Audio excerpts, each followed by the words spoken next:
এইচএসসিতে শুধু এ প্লাসই পাবো না, গোল্ডেন এ প্লাস তো বটেই, পুরো বোর্ডে ফার্স্ট হয়ে দেখাবো।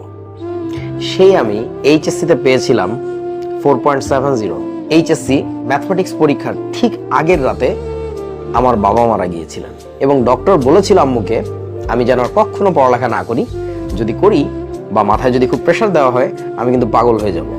আমার সমস্ত বন্ধুরা আমাকে ফোন করে করে বলতো, তুই এত পড়ে কি করবি রে, তুই তো বুয়েটেই ভর্তি পরীক্ষা দিতে পারবি না। তার মধ্যে আমার হলো চিকেন পক্স। এই চিকেন পক্স থেকে উঠতে যে আমার লেগে গেল আরো প্রায় 2.5 থেকে 3 মাস।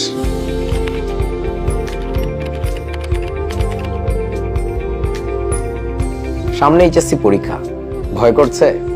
আমার নিজেরও তো করেছিল। আমার করার অনেকগুলো কারণ ছিল, একটু একটু করে বলি। আমি যখন এসএসসি পরীক্ষা দেই, আমি ক্লাসের ফার্স্ট বয় ছিলাম, কিন্তু আমি এ প্লাস পাইনি, আমি পেয়েছিলাম 4.88।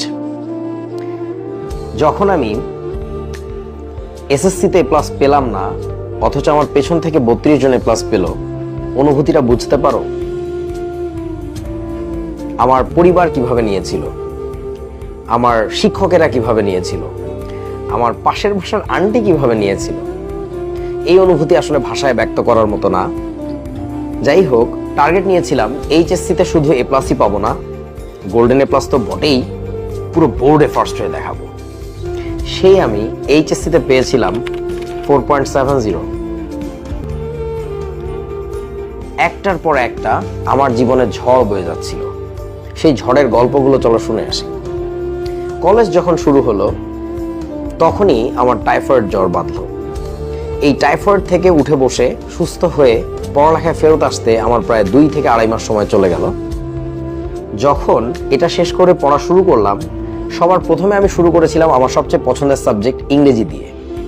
একজন স্যারের কথা জানতে পারলাম, তিনি খুব ভালো ইংরেজি পড়ান। স্যারের কাছে পড়তে যাওয়ার সময় প্রথম দিনই আমার বন্ধুর বাসায় সাইকেল রেখে যখন পড়তে যাচ্ছি, তখন ওদের বাসার লোহার গেটে মাথায় একটা বাড়ি খেয়ে আমি চিৎপটাং।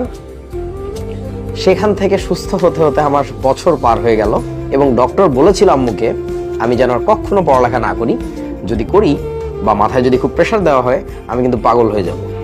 ভাই, জীবনে কোনটা ইম্পর্ট্যান্ট, পড়ালেখা নাকি সুস্থভাবে বেঁচে থাকা? অবশ্যই সুস্থভাবে বেঁচে থাকা। তো আম্মু বলেছিল আর পড়াশোনা করতে হবে না, যেভাবে আছো থাকো। আমি যেহেতু একমাত্র ছেলে, সে তো ছেলেকে সুস্থ চাইবে, পড়ালেখার দরকার নেই। সেই আমি পড়ালেখা ছাড়া তো ভালো লাগছে না। আমার বন্ধুরা তখন টেলিফোনে কল দিয়ে বলে তারা আজকে এটা পড়েছে, ওটা করছে, কি একটা অবস্থা, ভালো লাগছে না।